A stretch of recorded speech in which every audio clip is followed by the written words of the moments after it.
18वीं लोकसभा का पहला सत्र खत्म हो चुका है। स्पीकर चुने जा चुके हैं, सरकार ने अपना कामकाज शुरू कर लिया है। लेकिन चुनाव सिर्फ भारत में ही नहीं, दुनिया भर में चल रहे हैं। अमेरिका की प्रतिष्ठित टाइम मैगजीन ने साल 2024 को ग्लोबल इलेक्शन ईयर डिक्लेयर किया था, और इसलिए क्योंकि दुनिया भर में चुनाव का ये साल था।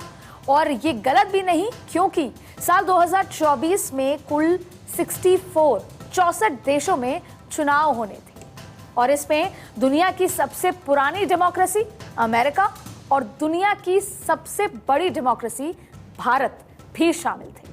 लेकिन बात सिर्फ भारत और अमेरिका की ही नहीं, बात है रूस की, यूरोपियन यूनियन की, फ्रांस की, ब्रिटेन की, कनाडा की और श्रीलंका जैसे देशों की, जहां पर चुनाव होने हैं, जो ना सिर्फ पूरी दुनिया की 50% आबादी को कवर करता है, बल्कि यहां बनने और बदलने वाली सरकारों का सीधा असर भारत और भारत की ग्रोथ पर भी पड़ता है। नमस्कार, मैं हूं अदिति नागर और आप देख रहे हैं पॉलिटिकल कॉरिडोर, राजनीति के गलियारों से जुड़ा वो शो जहां खबर के हर पहलू से हम आपको रूबरू कराते हैं, परतों में लिपटी सियासत की सच्चाई बताते हैं और आपको सियासत का हर वो एंगल समझाते हैं जिसे समझना आपके लिए बेहद जरूरी है, ताकि आप देश और उसके नाम पर हो रही सियासत को बखूबी समझ सकें। आज भी पॉलिटिकल कॉरिडोर में बात सियासत की, चुनाव की होगी, लेकिन भारत की नहीं, ग्लोबल इलेक्शन और उनके नतीजों की। हाँ, ये बात अलग है क्योंकि वो तमाम नतीजे भारत पर क्या असर छोड़ेंगे उसका जिक्र जरूर होगा, क्योंकि बदलती बिगड़ती जियोपॉलिटिकल इस पूरी तस्वीर के बीच जरूरी हो जाता है कि आज हम दुनिया भर के इन देशों में जारी चुनाव को समझें, उनके नतीजे का अनुमान लगाएं और ये भी भांपने की कोशिश करें कि आखिर ये नतीजे भारत के लिए क्या पैगाम लेकर आने वाले हैं। तो चलिए शुरुआत करते हैं दुनिया की सबसे पुरानी डेमोक्रेसी यानी अमेरिका से। अमेरिका और भारत एक दूसरे को 21वीं सदी का सबसे अहम स्ट्रैटेजिक पार्टनर बताते आए हैं, हर फ्रंट पर एक साथ खड़े नजर आए हैं। लेकिन चुनावी फिजा है साहब, चुनावी फिजाओं के बीच दोनों देशों के दरमियान कुछ तल्खियां भी उभर कर नजर आ रही। चुनाव करीब है तो अमेरिका का पुराना भूत फिर से जाग गया है, वही सेक्युलरिज्म और धार्मिक सहिष्णुता वाला। आदत से मजबूर अमेरिका ने भारत पर रिलीजन और फेथ के आधार पर भेदभाव का आरोप लगा दिया है। वैसे तो ये अमेरिका की पुरानी आदत है, अपने ही सहयोगियों को टीज करना, लेकिन इस बार अपने जो जयशंकर साहब हैं वो भी फुल मूड में नजर आ रहे हैं। अमेरिकी विदेश मंत्री ने भारत के सेक्युलरिज्म पर जब सवाल उठाए तो भारत ने भी झन्नाटेदार जवाब दिया और पब्लिकली अमेरिका को फटकार लगा दी। इंडिया ने कहा कि अमेरिका को अपने देश में वोट बैंक की पॉलिटिक्स करनी होगी तो करे, लेकिन उसके लिए भारत को मोहरा बनाने की जरूरत नहीं है। और ये एक झलक थी, भारत खालिस्तान मामले में अपने अमेरिका और उसके साथियों की मनमर्जी टॉलरेट नहीं करेगा। भारत ने भले ही अलगाववादी ताकतों का सीधा जिक्र ना किया हो, लेकिन मैसेज क्लियर था, और वो ये कि देश की संप्रभुता और अखंडता की कीमत पर किसी की भी साझेदारी को अहमियत नहीं दी जाएगी, फिर चाहे वो सामरिक हो या रणनीतिक। तो बर्निंग क्वेश्चन ये है कि क्या भारत का इन देशों के साथ आपसी भरोसा घटने तो नहीं लग गया? और ये सवाल इसलिए भी जरूरी है क्योंकि लगातार तीसरी बार प्रधानमंत्री बनने के बाद प्रधानमंत्री नरेंद्र मोदी जल्द ही अपने पहले विदेश दौरे पर जाने वाले हैं, और इसके लिए उन्होंने चुना है अपने पुराने और भरोसेमंद साथी रूस को। ये तीसरी बार प्रधानमंत्री बनने के बाद एक पहली बायलैटरल मीटिंग होने वाली है, वो रूस के साथ। प्रधानमंत्री नरेंद्र मोदी जल्द ही मॉस्को जाकर व्लादिमीर पुतिन के साथ बातचीत करेंगे, और जाहिर है रूस यूक्रेन युद्ध के बीच पुतिन के साथ उनकी ये मुलाकात अमेरिका को शायद ही पसंद आए, और वो भी तब जब पुतिन भी चुनाव जीतने के बाद सबसे पहले चीन गए और फिर वहां से उत्तर कोरिया, जहां उनकी तानाशाही किम जोंग उनके साथ ड्राइविंग की तस्वीरें बहुत वायरल हुई, उसने सुर्खियां भी बटोरी। समीकरण साफ है, अगर अमेरिका यूक्रेन के कंधे पर बंदूक रखकर पश्चिमी ब्लॉक को रूस के खिलाफ गोलबंद करना चाहता है, तो फिर रूस भी खुलकर उसके कट्टर दुश्मनों के साथ आने को तैयार है। और फिर चाहे वो ईरान हो, चाइना हो या फिर नॉर्थ कोरिया। यानी जियोपॉलिटिक्स के लिहाज से देखें तो अब कोल्ड वॉर के बाद पहली बार ऐसी सिचुएशन बनती दिख रही है जहां फिर से दुनिया दो ध्रुवों के बीच बंटती नजर आ रही है, क्योंकि लंबे समय तक अमेरिका यही चाहता था कि यूनिपोलर रहे और रहा भी। लेकिन सवाल यह है कि लगातार मल्टीपोलर ऑर्डर की बात करने वाला भारत इन दो ध्रुवों के बीच कहां है? और एक और सवाल है, क्या भारत इनमें से किसी को भी नाराज करने का जोखिम उठा सकता है? तो जनाब, इस सवाल का जवाब आप पीएम मोदी के रशिया दौरे में ढूंढ सकते हैं। वहां की बॉडी लैंग्वेज, वहां के जो तस्वीरें आएंगी, उसमें काफी कुछ आपके सवाल का जवाब मिल जाएगा। लेकिन प्रधानमंत्री मोदी जब क्रेमलिन में व्लादिमीर पुतिन के साथ साथ मिल रहे होंगे, तो दूसरे फ्रेम में आपको उनकी जेलेंस्की के साथ गले मिलती हुई तस्वीरें भी ध्यान से देखनी होंगी। दरअसल यही मोदी का स्टाइल रहा है, ना कहूं से दोस्ती, ना कहूं से बैर। उस रिजीम में इंडिया जो भी लगातार जिस तरीके से इंडिया का बिहेवियर दूसरे देशों के साथ रहा, वो अपने एक अलग स्टैंड के साथ रहा। लगभग इसी डिप्लोमेसी को फॉलो करता पहले भी आया है और इस 5 साल में भी उसी डिप्लोमेसी को फॉलो करता नजर आएगा। फिर चाहे रूस हो और यूक्रेन के बीच जो संतुलन साधने की बात हो, या फिर इजराइल और अरब वर्ल्ड के बीच हो। वैसे भी जियोपॉलिटिक्स संतुलन का ही खेल है। लेकिन हम एक बार फिर, और इसी संतुलन के लिए मैं एक बार फिर आपको कहूंगी कि जो जियोपॉलिटिक्स को हम संतुलन की स्ट्रैटेजी और पॉलिटिक्स बताते हैं, भारत ने पिछले 5 सालों में, या यूं कहें कि पिछले 10 सालों में, इस संतुलन को बखूबी निभाकर ये बता दिया है कि वो अपना एक स्टैंड रखता है, वो किसी और के हिसाब से नहीं चलता है। लेकिन हम एक बार फिर अपने बेसिक क्वेश्चन की तरफ वापस बढ़ते हैं और बात करते हैं कि अमेरिका के चुनाव की, क्योंकि इस साल के अंत में होने वाले ये चुनाव भारत और अमेरिका के रिश्तों के लिहाज से बेहद क्रूशियल है। और ऐसे में बीते गुरुवार को इसके संकेत भी मिल गए, जब जो बाइडेन और डोनाल्ड ट्रंप के बीच पहली प्रेसिडेंशियल डिबेट हुई और इसके नतीजे जाहिर तौर पर प्रेसिडेंट जो बाइडेन के लिए अच्छे नजर नहीं आए। और उससे ज्यादा अब तो डेमोक्रेटिक पार्टी के अंदर ही एक आवाज उठने लगी है, और आवाज ये है कि बाइडेन की दावेदारी पर सवाल खड़े हो रहे हैं और कुल मिलाकर बाइडेन की हालत खस्ता है और इस बार उनके दोबारा जीतने की उम्मीद खासा नजर नहीं आ रही। अब ऐसे में एक और सवाल है, ऐसे में सवाल है, तो क्या ट्रंप यूएस के अगले राष्ट्रपति होंगे? और अगर होंगे तो फिर भारत का क्या होगा? एक्चुअली अमेरिका भारत को जियोपॉलिटिक्स के लिहाज से चीन के विकल्प के रूप में देखता आया है और ये उसे अमेरिका का स्वाभाविक पार्टनर बना देती है। और इसमें जो इंटरेस्ट सिर्फ भारत का ही नहीं, अमेरिका का हमसे भी ज्यादा है, क्योंकि भारत न सिर्फ दुनिया का सबसे बड़ा लोकतंत्र है, बल्कि 5वीं सबसे बड़ी अर्थव्यवस्था भी है। और यही इसके इर्द गिर्द ही सब कुछ घूमता है, क्योंकि अगले कुछ सालों में भारत ये साफ कर चुका है कि वो दुनिया की 3री सबसे बड़ी इकोनॉमी बनकर उभरेगा, यानी अमेरिका और चीन के ठीक बाद। लिहाजा अमेरिका में ट्रंप लौटे या बाइडेन रिपीट हो, ज्यादा कुछ बदलने वाला नहीं है, क्योंकि अगर बाइडेन अमेरिकी राष्ट्रपति चुने गए तो भारत और अमेरिका के बीच के रिश्ते अभी जैसे हैं वैसे ही चलते रहेंगे। वहीं अगर ट्रंप दोबारा अमेरिका के राष्ट्रपति चुने गए तो भी भारत और अमेरिका के रिश्तों में बहुत ज्यादा बदलाव नहीं नजर आएगा। हाँ, ये जरूर हो सकता है कि बातचीत के सुर जो हैं वो थोड़े बदलते हुए नजर आए।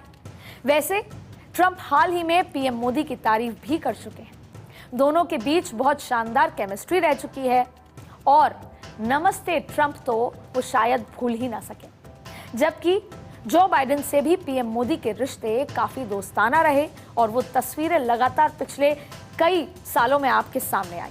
ऐसे में कहा जा सकता है कि अमेरिका चुनाव का नतीजा चाहे जो कुछ भी हो, भारत के हालात लगभग सेम ही रहने वाले। अमेरिका से आगे बढ़ते हैं और बात करते हैं एक और अहम पार्टनर की, जो ना सिर्फ भारत के पक्के दोस्तों में से एक है, बल्कि हर मुसीबत में साथ खड़ा दिखता है, और वो देश है फ्रांस।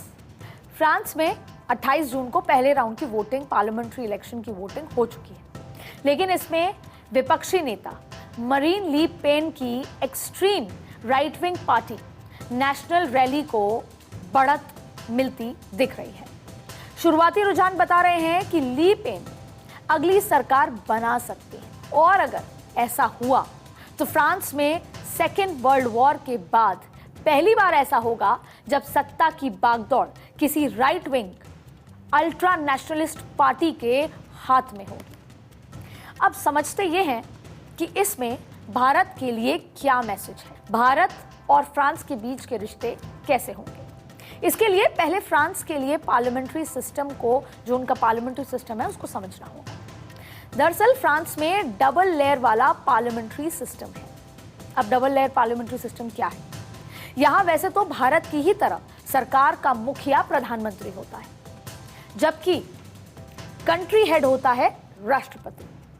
लेकिन भारत से उलट या भारत से इतर यहाँ पर दोनों को ही, चाहे कंट्री हेड राष्ट्रपति चाहे प्रधानमंत्री, दोनों को सीधे जनता इलेक्ट करके लेकर आती है। तो ऐसे में होता यह है कि दोनों ही बहुत पावरफुल होते हैं, और इसीलिए फ्रांस में दोनों ही काफी पावरफुल होते हैं और दोनों ही मिलकर फैसले लेते हैं। ऐसे में जब अगर एक ही पार्टी के दो नेता राष्ट्रपति और प्रधानमंत्री बनते हैं तो फ्रांस में सरकार चलाने में कोई खासा दिक्कत नहीं आती। लेकिन जब प्रेसिडेंट और प्राइम मिनिस्टर अलग अलग पार्टी के होते हैं तो फिर जाहिर तौर पे चुनौतियां बढ़ सकती हैं, और इस बार कुछ ऐसा ही होता दिख रहा है। और इससे टेक्निकल लैंग्वेज में अगर कहें तो कोहैबिटेशन कहते हैं इसे।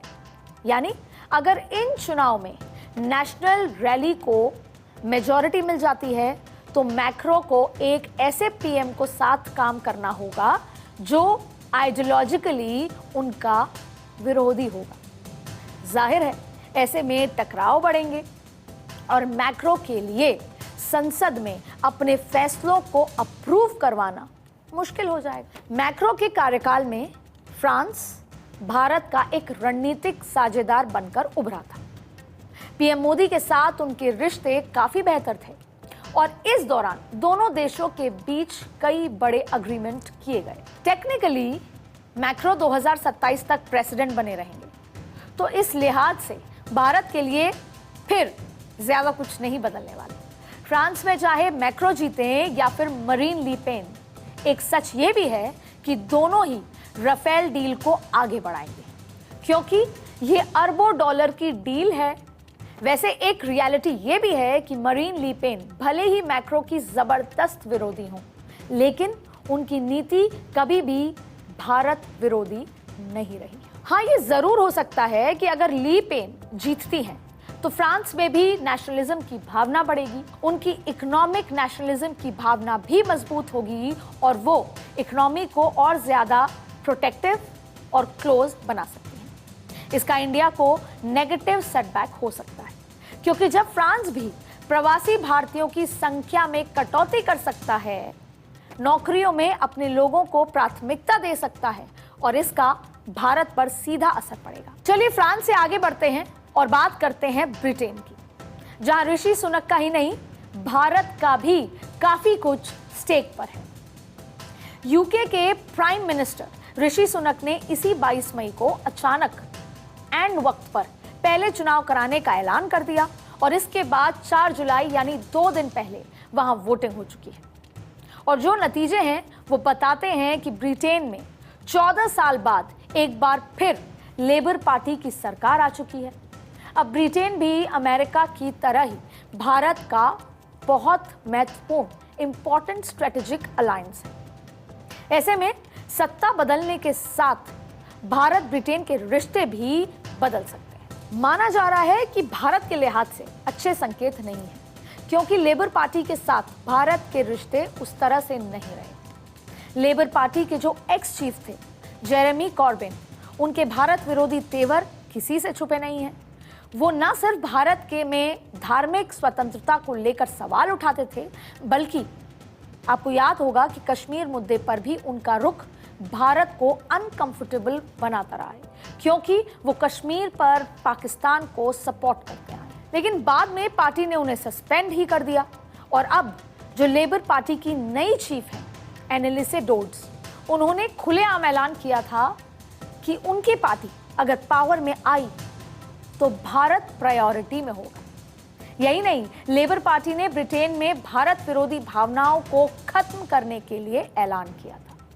भारत विरोधी मतलब स्पेशली खालिस्तान का मुद्दा, खालिस्तान सेंटिमेंट्स को, क्योंकि कनाडा और यूएस की तरह ब्रिटेन में भी खालिस्तान सपोर्टर्स का बड़ा अड्डा बन गया है और अब लेबर पार्टी सत्ता में है तो उम्मीद यही की जा रही है कि इससे भारत और ब्रिटेन के रिश्ते प्रभावित नहीं होंगे। हाँ, फिर भी ये मत समझ लीजिएगा कि कुछ भी बदलेगा नहीं, जरूर बदल सकता है, क्योंकि अगर लेबर पार्टी पावर में आती है तो भारत के साथ एफटीए और वीजा समेत कई ऐसे मामले हैं जो खटाई में पड़ते नजर आएंगे।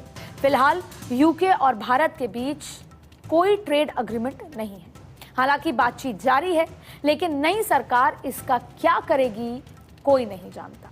फिलहाल दोनों देशों के बीच लगभग 38.1 बिलियन डॉलर का सालाना का कारोबार है और यही नहीं, सन 2021 में यूके में भारत का करीब 9.3 बिलियन पाउंड्स का इन्वेस्टमेंट था और ब्रिटेन कभी नहीं चाहेगा कि ये इन्वेस्टमेंट रुके।